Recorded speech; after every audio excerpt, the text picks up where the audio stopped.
What's up, everyone? Happy Monday. Whatever day you're listening, welcome back. Merry Christmas. Almost happy. Hope everyone had a Merry Christmas, what I meant to say, and almost Happy New Year, which is coming. So last week we did a quick update. Jen, you weren't here. This week we are going to dive in. We're going to try to keep this quick too, because it's already a 2-part episode. And I figured it's still the holiday season and people aren't 100% into all the business stuff, right? That you need to be into for this. I know we're definitely not 100% into everything right now. Just lots going on. Life, new year coming up, new business. We just got through Christmas, like I said. We're heading out in a few minutes, taking the kids to Boston for their first ever Boston Celtics game, staying down in the city. So it's just a lot of excitement. So let's dive in, though. Do you have an opening take? My opening take would be... Wow, she's going. What? I said, wow, she's going. Just went with it. To remember to take time. And as Todd said, maybe we're not doing a bunch for the business right now, but I also think there's something to be said about just disconnecting and getting away from all of the craziness, where the holidays, I think, bring a lot of fun stuff. But I think a lot of people feel like they have to do stuff because it's holidays and they feel like they're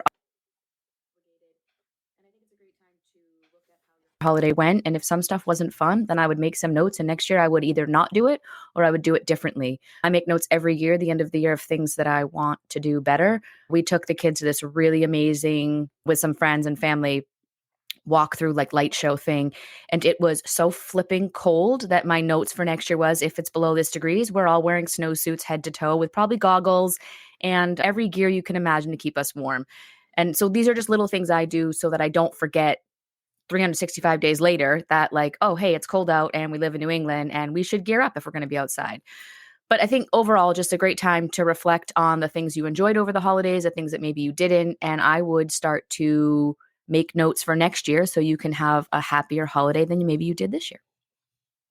I dig it. Shout out the place if you want. It's local. People are local to us.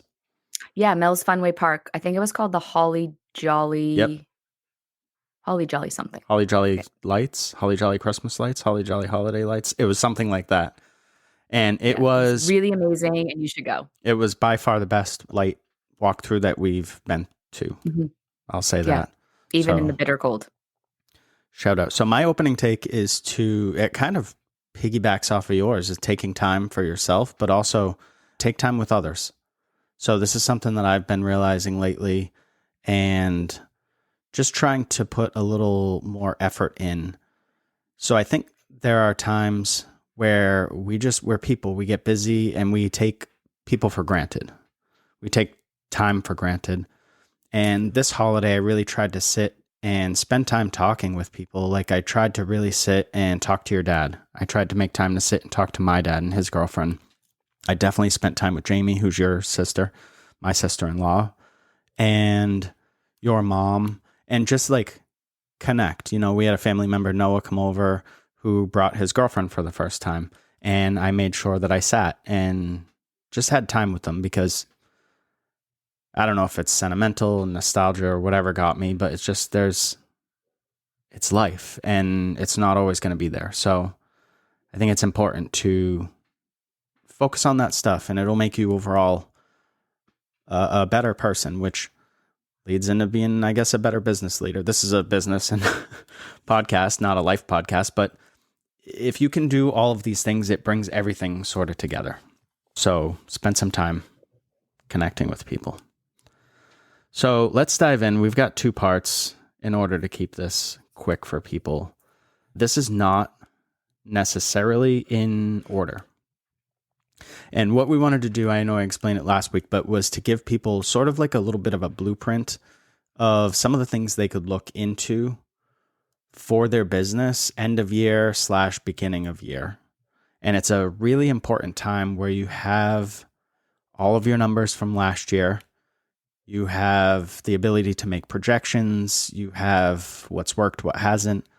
And if you can spend some time doing that, even if you spent one day and you sat down and you took 2 hours and you went through all of this stuff, you would be in a far better position than somebody that didn't do it at all. And it's something that we still have to sit down and do. I've obviously started making notes. I look at the numbers all year, but it's Well, let's just dive in, right? The first thing I had on my list was, again, not in any order, but your vision and your goals. So obviously you need a vision for your business. Where is your business going? Where is your business going to be in the future? And how are you going to get there? Mm-hmm. I talked a little bit about SMART goals, setting SMART goals. If you listened to last week's quick episode update or update episode, whatever I called it, I talked about SMART goals. SMART goals, you can Google them in 2 seconds. They're specific, measurable, attainable, relevant, and time focused or time dependent. I forget the last part, but it's to do with time. And you can do those for your financial growth. You could do those for client retention. You could do those for team development. You could do them for your marketing plan, whatever it is. But I would go through and set some goals and I guess figure out what goals you may or may not have met from last year that you set, if you set any, whether they're financial goals, whether it was to hire one more stylist, whatever your goal might be. It's important to reflect and understand why or why not we met those goals. Because if you understand how you made something happen, you can make it happen again. And if you understand where you failed or where you maybe not failed, but fell short, then you have a point to at least which to pivot from, if that makes sense. Mm-hmm. So setting up your vision and your goals, very important. You have anything to add to that, Jen? I think here I see a lot on those, we talk about this often, like the Facebook group member, business, whatever pages. And I find a lot of people look for direction from the wrong people. So when you're looking to strategize maybe some of your financial stuff or your numbers and you don't know where to start, if you have an accountant, they should readily be available to you to help with that. If you do not, I'd say your first step is you need to find an accountant.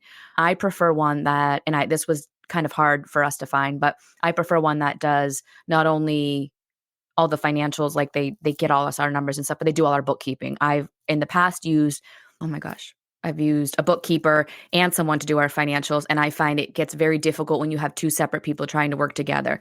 So if you can find an accountant that will do your bookkeeping and do all your numbers, it's a much easier process through the year and at the end of the year where you're not correcting things that weren't put in right.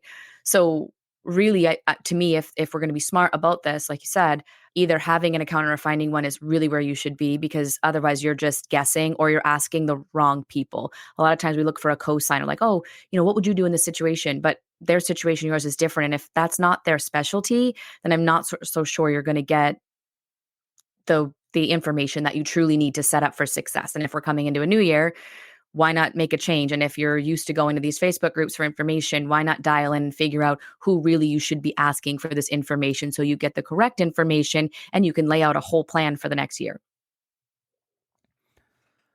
I couldn't second that hard enough. So I remember actually when you had trouble, because you're basically at your last salon, you were facilitating between two people and they don't always communicate the best. And one person sort of would fall off or disappear for like weeks. And then you have your other person who's waiting for information. And what are you supposed to do as a business owner? Because you've put your trust into these people. Right. So by bringing that together for Hello, I think it's really sort of, I guess I'll use the word streamlined. We have one person to go to and he has all of the answers for all of our questions. And if he doesn't, he asks someone in his office and he has them within whatever, the day or so.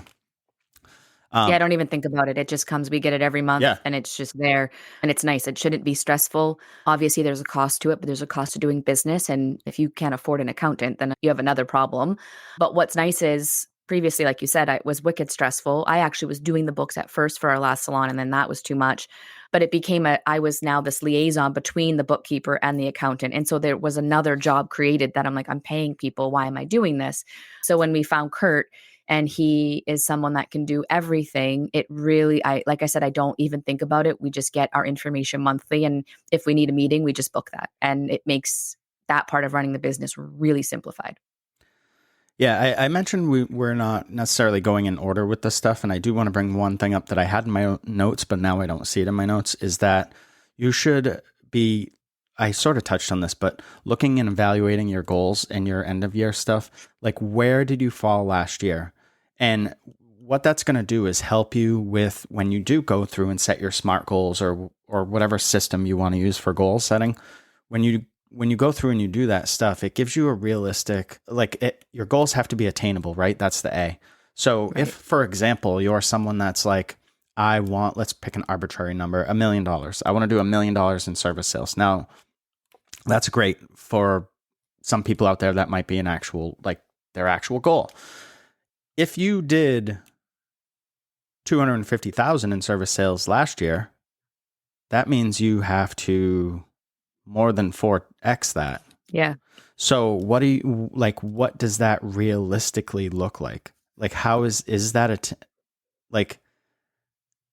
attainable? Right. Is your time frame of a year, does that even make sense? Is $1 million specific enough? Why are you picking $1 million? Because I've talked to a lot of business owners that are like, I want to be a millionaire, so I want to bring in $1 million. And I'm like, okay, that's not how business works. Your top line and your bottom line are two different things. So I remember you have a story. I don't want to pick on people, but where your business was doing multiples of $1 million and the owner said, we're millionaires. And you were like, yeah, but we operated at a negative. Our profit was a negative, I think 1%. 1%. So we just. Yeah. So we're lost $200,000. Yeah. You owe money, actually.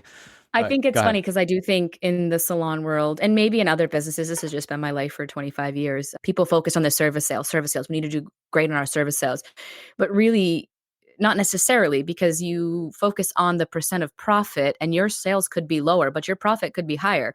So I think there's something to be said, or people like, I want to do $1 million in sales. Well, if you're my last salon and you're negative 1% in profit, then that's bullshit. Like, who cares? But my last partner, that was a big deal to her. Like, we did $1 million in sales. Like, oh my God, we're doing so well. And I'm like, you missed the whole point of the financials that we just looked at, which was we are negative in profit. So the $1 million is nothing. And I don't even know why you're bragging about it when we're not profitable.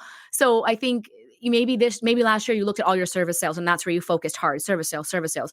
Maybe this year you turn and you talk to your accountant about focusing on how do we get our profit up? Like, what do we need to do? What do we need to get to make our percent of profit go up? Because that's truly why you're in business and where your focus should be.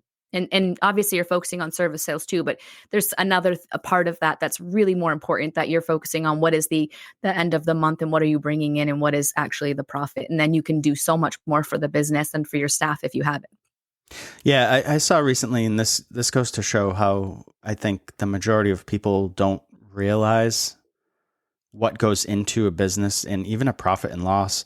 Is I saw a post that was like, you can make money at a commission salon, blah, blah, blah, blah, blah.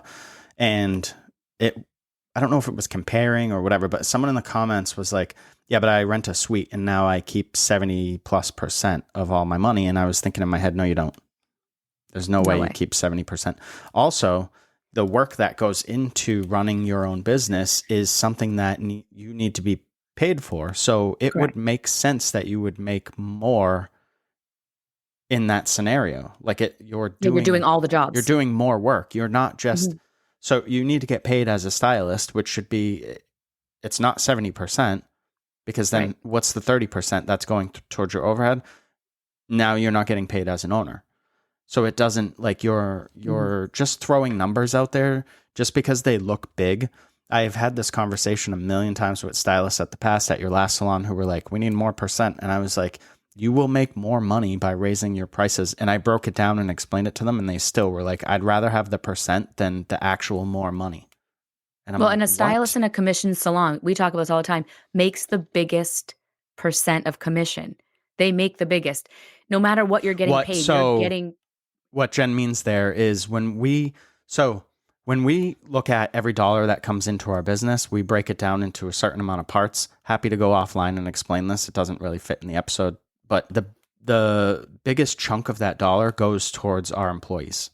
Right. So for everyone out there that's like, commission salon owners are selfish. No, we're not. We're the opposite of selfish. If we don't retain a certain amount of that portion of that dollars, we can't turn the lights on for our staff to have jobs. Right. Tell me how that's selfish. It's called being responsible. And now we're responsible for the jobs of like 13, 15, however many people. Doesn't matter. It doesn't matter how many people you have. It could be one person. It could be 1,000. But, you have to act responsibly as a business owner. On the flip side, I've seen people that are like, I'm giving 90% to, I've seen that before. I'm giving 90%. And I'm like, what are you going to do with the other 10%? That's not even enough to cover your payroll, your taxes, like your overhead, your rent. What are you doing? Like, it doesn't make sense. But either way, so I would look at let's go back to that. If you hear jingling in the background, it's not an elf. It's my cat. She's playing with the toy. Anyway, so I would go back and look at your goals, look at your whole year. What I like to do real quick is I print everything out and I look at my full year, and then I look at my quarters, and then I look at my months. And what that does is it just allows me to see things in a macro and then a less macro, sort of view. And you could even go week to week if you were like, all right, let's look at July, but let's take out the week of July 4th. Because for us, that tends to be $0. Not really, but you know what I mean, comparative to the rest of the year. So you might look at the other 3 weeks in July and go, wow, other than that 1 week being nothing, that was a pretty decent month. Like it allows you to look at things in a different way, So dive into that. Do you have anything else on that one? No. Okay. So my next thing I had on my list was client experience. I think it's important that every year you look at your client experience, you look at what it looks like for a client journey. If you don't know what I'm talking about, how does your client find you? They find me through Google. Great. How many clicks does it take for them to book an appointment? When's the last time you've gone through that? How many clicks does it take on your software for them to book an appointment? Do they have to put in a credit card? At what point are they getting annoyed? At what point are they like, should I just call the salon? Is it easier to just call? Because we want things to be about convenience. And we talk about, when I say we, I mean the industry as a whole. We talk about we're luxury, we're luxury, unless there's a pandemic, and then we're essential. But anyways, I digress. But is it really luxury if the person has to jump through all these hoops and do all these things? You're not really taking care of them. You're not really respecting their time. And to me, luxury is about time and getting what I want in the fastest possible way. It's creating an experience that's as frictionless as possible and just taking care of the client every step of the way. So I would go through even your website. This is news for Jen because we've had so much going on, but we're doing a website update.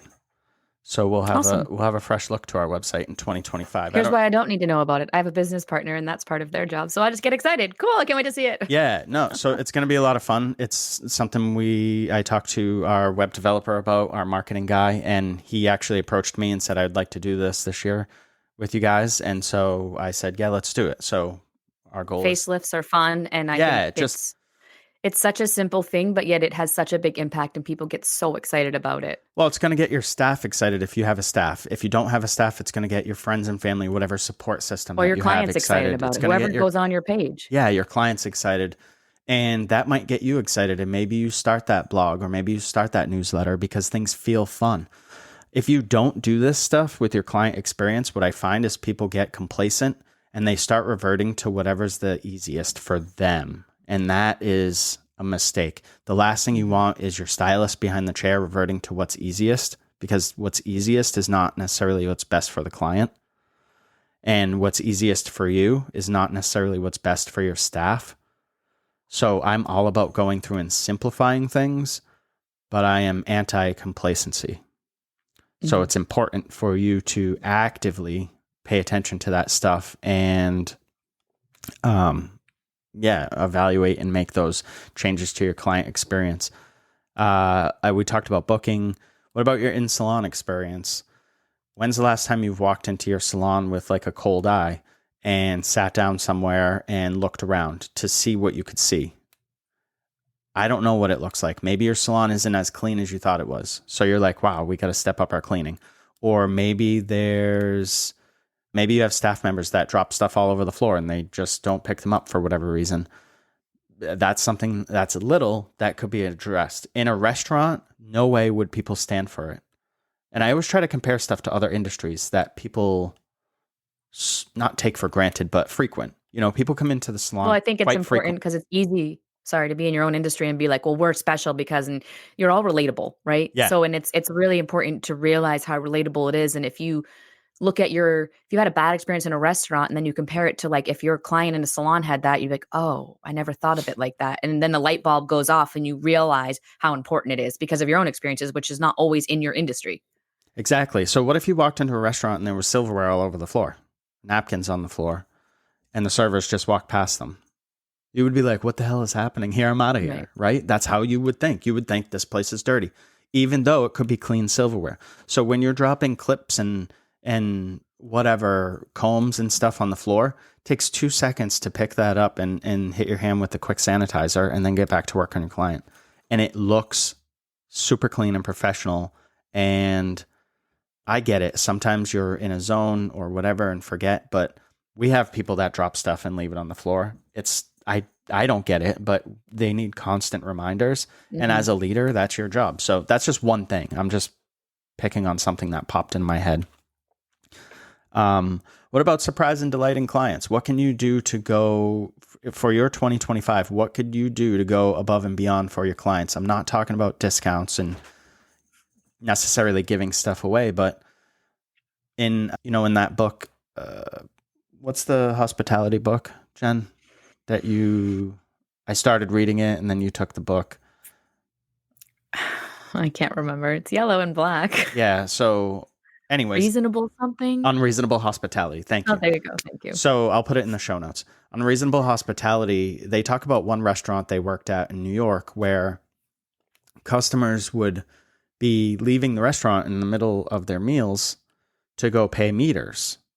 And so they were like, for $1.25 per table, not even, because every table is not going to do this, but they would go out and check the meter, or they would realize like this person's been here for an hour, they need to feed the meter, and they would go out and then they could come back and just say, hey, we took care of the meter for you. And it was something that, like I said, again, it was like 50 cents to $1 each time they did this. And it was like a massive impact on their business. Mm-hmm. Like they started to get known for taking care of their guests in a restaurant,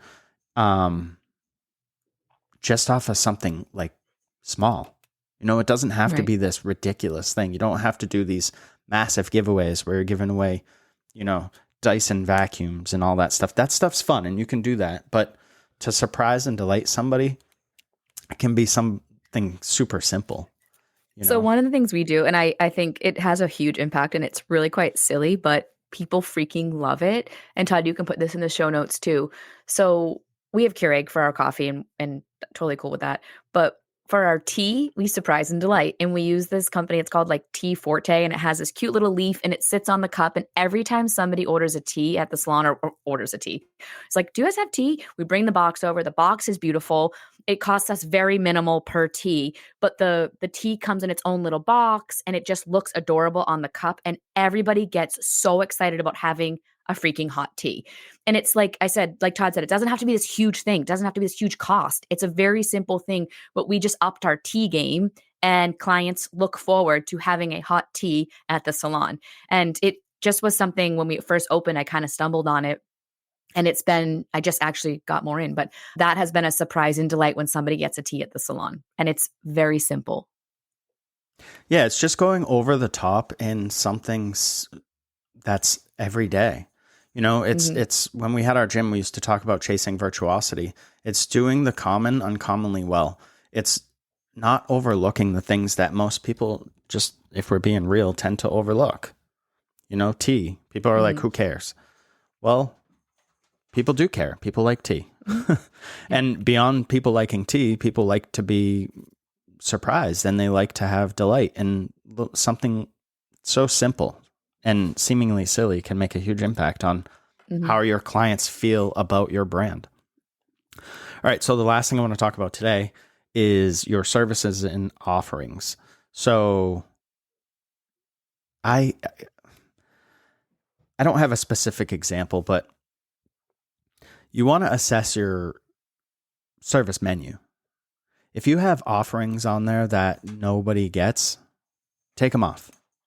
You want simple. You want simple. And I know a lot of people out there will think like, no, I want to offer all the most stuff. And it's maybe you do, maybe you don't. But I would argue that you probably don't. right? Otherwise Yeah. you would have all this stuff. Like our thing with Hello is we do hair and have fun. We have some esthetician stuff now that we've decided to bring in this year, which is going well. So we'll evaluate that. Is there a way to expand that? Because it's an offering that I would say people enjoy. Our clients enjoy having it. We've been approached in the past to have like tanning. Is that something that would work? I don't think so. I've never had a client ask for tanning or even mention tanning. It's just, I'm just thinking of random stuff off the top of my head. You got to look for like what's upcoming. What should you be working on? What would expand? So, and what fits in specifically with your goals. So for example, if you're somebody that's like, I want to increase revenue in my service sales. We talked about that in the beginning. What can you offer? Like maybe you decide to offer something like extensions. Maybe you bring in a scalp care line. Like what can you bring in? It's not always about do more, do more, do more. And for everything you add, maybe your goal is to remove something. So maybe you have a service that is extremely low profit margin. Is it worth having that service just because people want it? I don't know. You have to evaluate it. Can you package it with something? Like if you had people coming in, I don't know. I don't have something off the top of my head because I'm a numbers person and I don't have the exact numbers. But if you had people coming in for whatever service all the time without it being tied to sort of like an anchor service, would it be worth doing that? Ask yourself that question. Does it matter?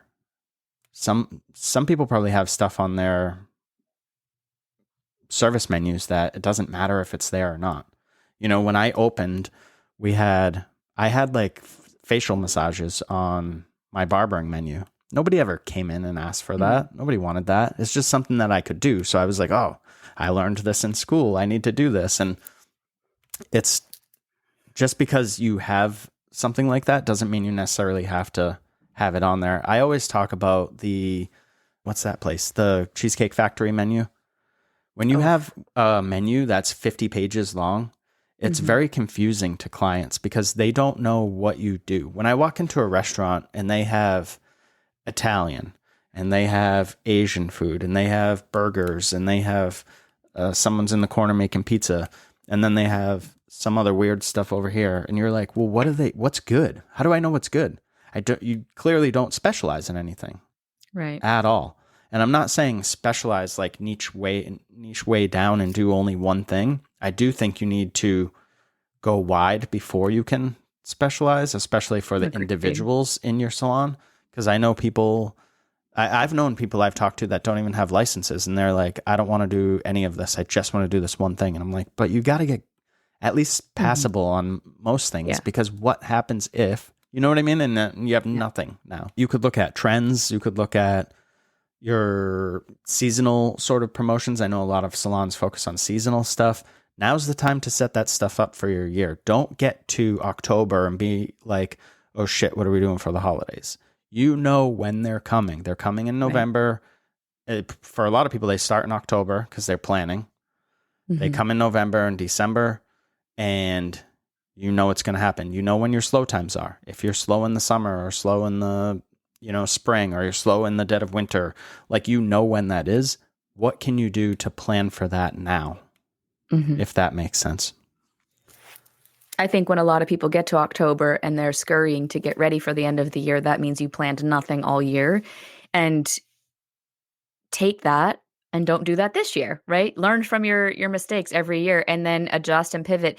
And it's always, to me, important that you're consistent. So if planning out 4 quarters for a year is too much, then do something in the beginning of the year and then do something towards the end of the year. It doesn't have to align with what you see everyone else doing. Do what works for you and do what you can do well and do what you can do consistently. Back to, I think, Can I push back on that? Can you save your thought for 2 seconds? Yeah. So I'll push back on that. I disagree. I think you need to plan for a year, and I don't care if you have time or not, because if you're like Todd and Jen, I have 1 hour, great. Then I want you to spend 15 minutes on each quarter. I don't want you to just spend the hour on quarter 1, Because then what happens when you get to quarter two? Let me guess, you didn't have any time. And it becomes this cycle. So I would argue, again, there's so many different ways to do this. And if Jen told somebody we were mentoring that, I wouldn't necessarily disagree like on the spot. But I do think that you would be better served to split up the little time you do have and for the year, because the time gets away from us, like I talked about in my opening take. Yep. And I think it just creates the habit of looking at your year rather than just looking at what's in front of you, and being able to forecast and being able to like foreshadow and look ahead and make your predictions, especially for your upcoming year. But go ahead.